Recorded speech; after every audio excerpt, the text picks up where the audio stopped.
Hello and welcome to Dave's Delightful Dishes. And as always, I'm Dave, and it is such a delight to have you here today at my kitchen. And today, it's a rainy day. And rainy days always make me think comfort food.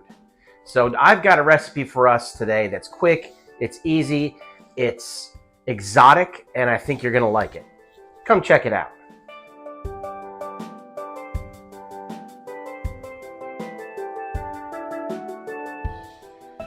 What we're going to be making today is what happened to be one of my grandmother's favorite recipes, veal paprikash. Now, if you immediately go veal, ooh, don't worry about it.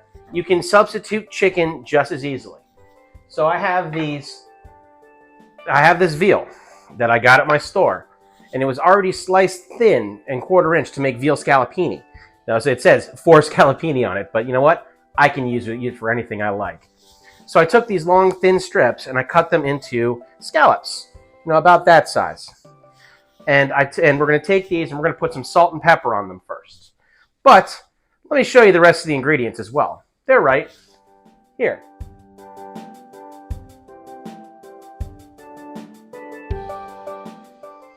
So we have to put some salt and pepper on this veal. Again, if you don't like veal, then we're going to put the salt and pepper on this chicken.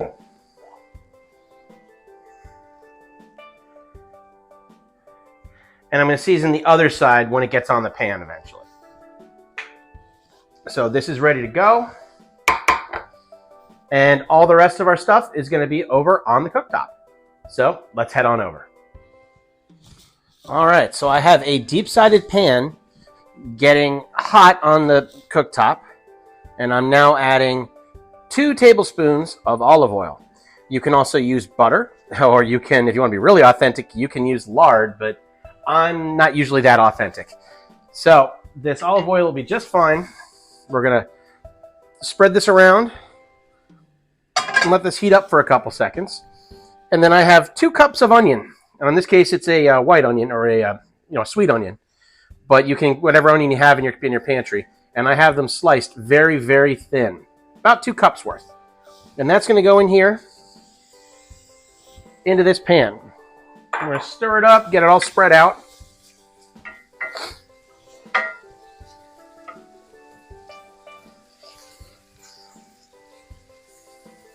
And then I'm going to let this sweat with the cover on medium heat until it softens up. That'll be about 5 minutes. Maybe a little bit more, maybe a little less. I'm going to keep checking on it. I'll get back to you once it gets to where I want it. Okay, we can see it's been about 4 minutes, and these are starting to brown lightly, and they're soft, and they're giving up their water. So now I need to add in 1 medium-sized shallot, or semi-large shallot that I've minced.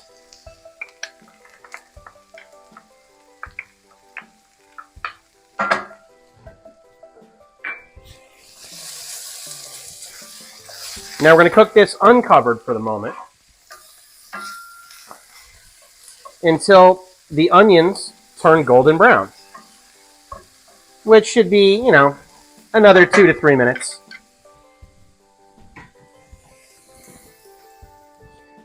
All right, golden brown we are, and it's been just another couple minutes. I'm going to put this on low while I'm going to have to pull these onions off now. So I take a spoon.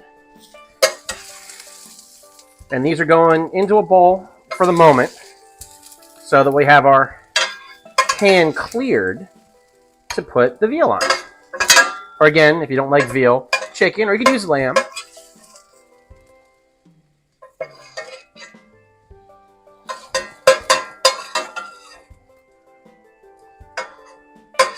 Okay. And that's all of it that I'm going to be able to get. So now, I want to give this just a little bit more olive oil. Because there's some down there. But I want just a little bit more, just another drizzle, so that I don't stick this veal. And I'll bring that back up to medium heat. Give that a quick swirl around. And I'm going to start putting salt and pepper side down.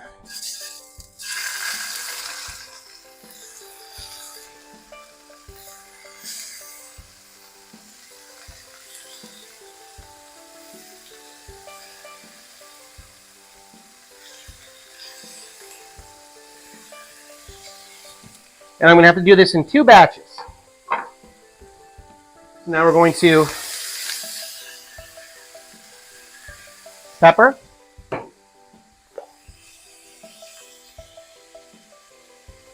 salt. Yeah. Turn on my vent so I don't smoke the house out. And then we're gonna flip these once they brown. So we're gonna brown on both sides. They're so thin that it's about a minute on each side. And while that's going on, I am boiling water because I, for my side, am having egg noodles, and that'll go really well with this with the sauce. So when you've done this right, that's what it should look like. You see how they're nicely browned, and we're doing a minute on each side. This is the first batch. I'm gonna get the second batch done, and I'm gonna get right back to you.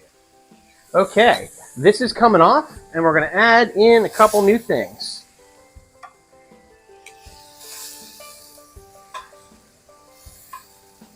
This comes off for the moment. On go my onion mix back in. In goes a half a cup of diced tomatoes in its juices.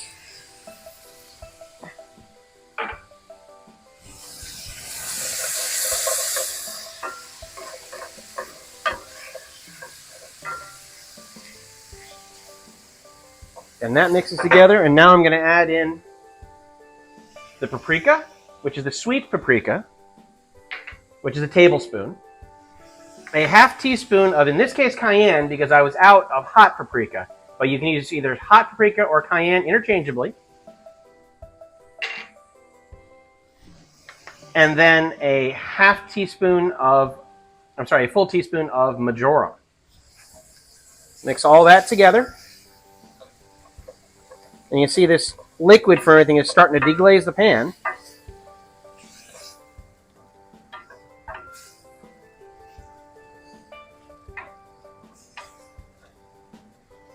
And look at how nice and thick that is. Now I need to add a little bit of liquid here because there isn't quite enough.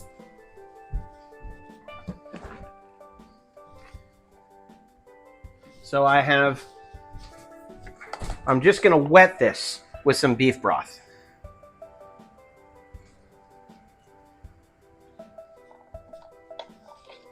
Call that a 1/4 cup at the moment. And I'm going to bring the heat up back to medium. We got to get this hot.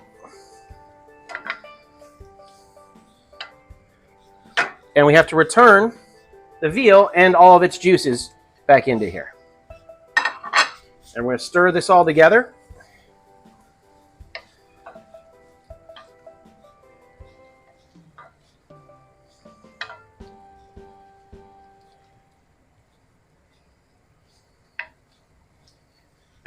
I'm going to cook this on medium-low, covered, for 5 minutes. Okay, we're now on to the last cooking step here. The time has elapsed, so I'm going to take the veal out for the moment because I want to finish making this sauce. And if you were going to do this family style, you would just move this to a serving platter now. But I'm going to be plating, so I will put this all back into the pan and I will serve out of the pan. But you have that option, and you would just scale up the volume of meat, depending on how many, just scale up the recipe, depending on how many people you're serving for. This is a good portion for 3 to 4 people, as I have it here right now.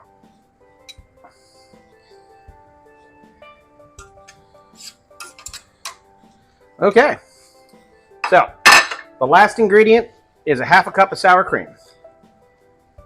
That goes in. And I'm going to keep this on low because we don't want to boil this. But we're just going to incorporate this with a whisk and make this sauce thicker. And you wonder why I wear aprons all the time. And we just want to make sure that we heat this through. And then if you were serving in the family style, you would then pour this over the medallions on the platter.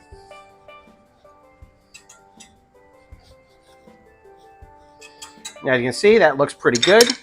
I am now going to, since we are going to serve out of this, I'm going to reincorporate.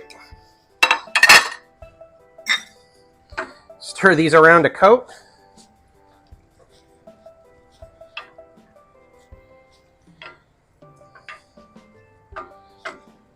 There we go.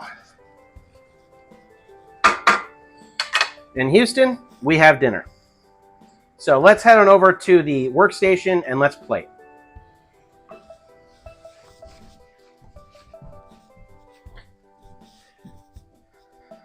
And sometimes when you're plating, you know, you just kind of find the right dish for it. And these bowls that I have happen to be perfect. I mean, they look Eastern European.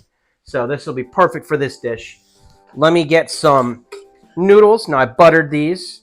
You know, these are egg noodles. Use the directions on the package, or whatever kind of side you want to have this with. Because it's saucy, I like having it noodles. This is a comfort food feel for me. There we go. Nice portion of noodles. And now I'm going to get a big portion with a bunch of the veal and just lay it over the top. A little extra sauce there. If you're feeding the crowd or you like it extra saucy, you can always add a little bit more of that beef stock or beef broth, whichever one you have. In this case, I would consider them interchangeable because we're only using them a little bit at the end for adding liquid. And then, is it really a dish if you're not putting a topping on, if you're not putting a garnish on it? So I've got a little bit of parsley to pretty it up a little bit for us. And I'm going to get these out of the way so I don't knock them over.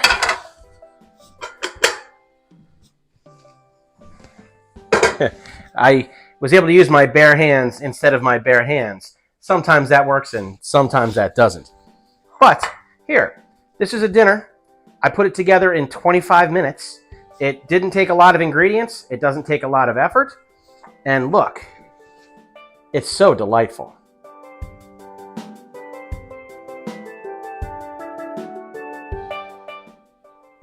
Now for Doug in Florida, I want you to tell me if this matches up to the recipe that you have.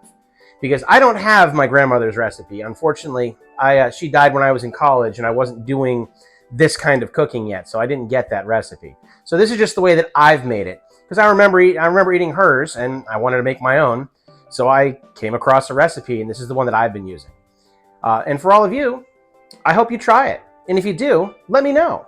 Give me a comment down in the comments. And you can see the recipe in the description, as well as links to my Facebook page for Dave's Delightful Dishes, which is a great place to also leave comments and pictures of your meal. Let me see how it looks. You can also check out my Instagram, but you'll have photographs, and I understand it's a great place for talking. And you can check out my Spreadshirt app, which is linked on my Facebook page, where you can get merchandise from me. Meaning my aprons, I've got coffee mugs, there's stickers, I've got a Panda Bear plushie up there. There's all kinds of things you might find that you might like. Give it a look. And keep on giving me challenges. I thrive on this challenge environment, and I want to hear more from you. Until then, though, I'll see you at the next recipe.